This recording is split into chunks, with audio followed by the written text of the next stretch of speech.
Hey everyone, this is David Brown with the migration update for March 15th, 2023 from the Braddock Bay Hawk Watch. Beware the Ides of March. In the morning, there was a thin layer of snow on the ground, but by the afternoon, it had all melted except for where it was a little bit thicker. It was a beautiful sunny day, but don't let the pictures fool you. It was cold, started below freezing and then ended maybe a few degrees above freezing. Winds were strong out of the northwest, a little too strong to really get a decent flight. If we jump right into our bird photos, here's an immature bald eagle. Here's a group of 4 American black ducks. Here's a lone snow goose that was mixed in with a flock of Canada geese. Here we have a pair of common goldeneye, and you can see the male has a green head and a big white circle on the face. Female has a brownish head, bill mostly dark with a yellow tip. Here we have 3 red-breasted mergansers, and I read something interesting recently. If you look at this middle one, it mentions this in the Crossley Waterfowl Guide, that many people believe that the ones like this that have a dark circle around the eye are immature males, but actually there's evidence to suggest that they are older females. I guess when the females get older, they don't have the same hormones, and they can start to express male traits, not just in mergansers, but in other species as well, and that is what's happening here, that you have these ones with a little bit of dark around the eye that are actually older females. There's not much happening in the marsh this time of year, but this red-winged blackbird was perched up on a cattail. Here's another young bald eagle. This one looks like a juvenile, born last summer. Here's an adult ring-billed gull. You can see that ring on the bill, and you can also see the yellow feet. Here's another immature bald eagle, and it's got an even trailing edge to the wing, so I think all of the juvenile flight feathers have been replaced, so this is probably an older immature, like a 3rd year. There were a few small groups of turkey vultures throughout the day, but really not that many. But I saw that Hamburg Hawk Watch put in a list from today. I think this was the first day of their season, and they actually had more turkey vultures today than we've had here at Braddock Bay the entire season. So that's hopefully a good sign for us for tomorrow, because they tend to get the birds about a day before we do.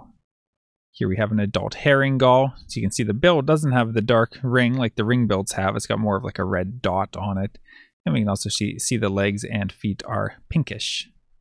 Here's another juvenile bald eagle, although it's not a very good photo. This is an immature great black-backed gull. Here we have an adult red-tailed hawk. So we see the dark patagial bars here in the shoulder area and the belly band. And we know it's an adult because it has a dark trailing edge to the wings and a red tail.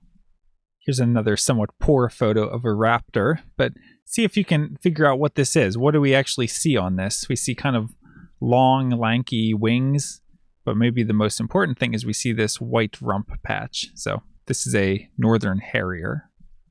And here's another look at the same harrier. Holds its wings up into a little bit of a dihedral, hunting low to the ground, kind of an owl-like face. And you can just barely make out the white rump patch from this angle. Here's another adult red-tailed hawk with the same field marks that we talked about, dark patagial bars and belly band, and adults have the dark trailing edge to the wing and the red tail. Here's another immature bald eagle, and looks like it's got some longer retained juvenile feathers still. That's one way we could help age it. It's got a white belly. And I'm not sure what this little thing sticking out from the tail is. That might just be a piece of feather that's a little bit broken. And it looks like this bird has a full crop, which is the bump in this area that is a sign that it ate recently. Here we have a mourning dove, or modo, as we sometimes call them. Here we have another older immature bald eagle. Usually call this plumage like a 4th year type bird. And this one also looks like it has a full crop. And here's another bald eagle of a similar age.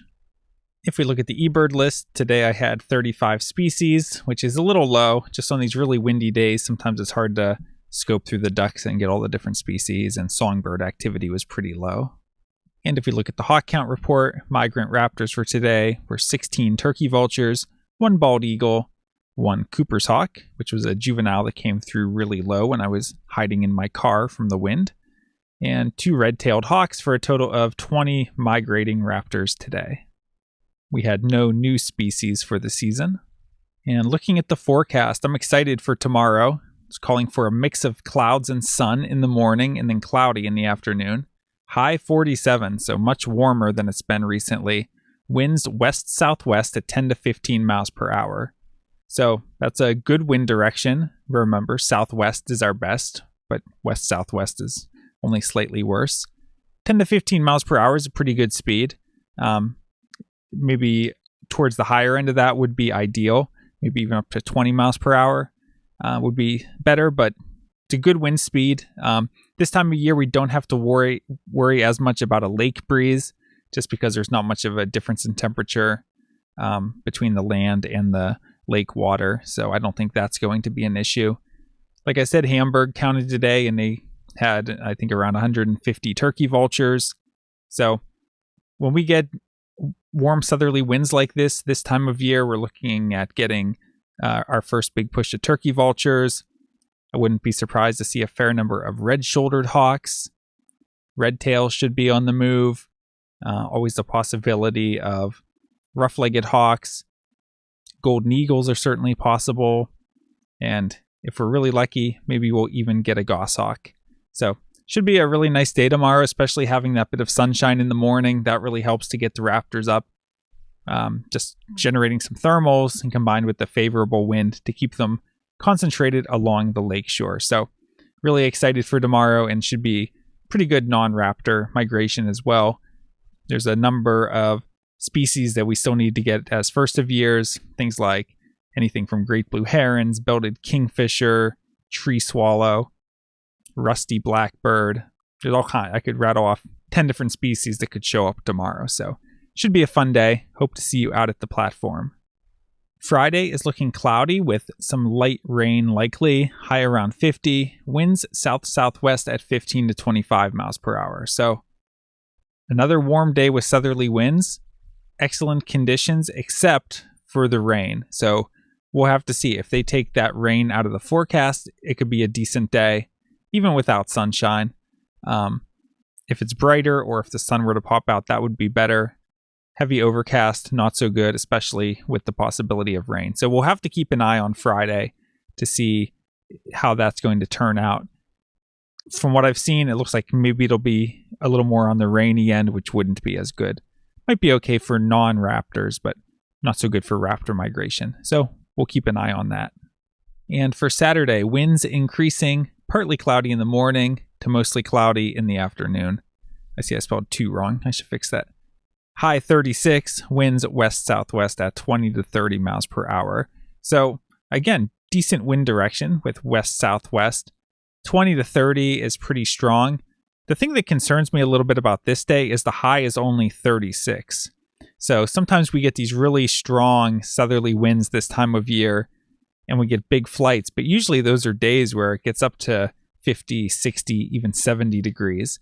So the fact that the temperature is only going to be a high of 36 makes me think that this isn't winds that are going to be bringing a lot of southerly migrants, but we'll have to see. Wouldn't be surprised to get some decent migration, but ideally it would be a warmer day, and it'll feel chilly with those strong winds and cold temperatures. So keep an eye on Saturday as we get closer. All right, I'm going to try to get to bed early tonight so I can be out first thing in the morning, and I think you should also.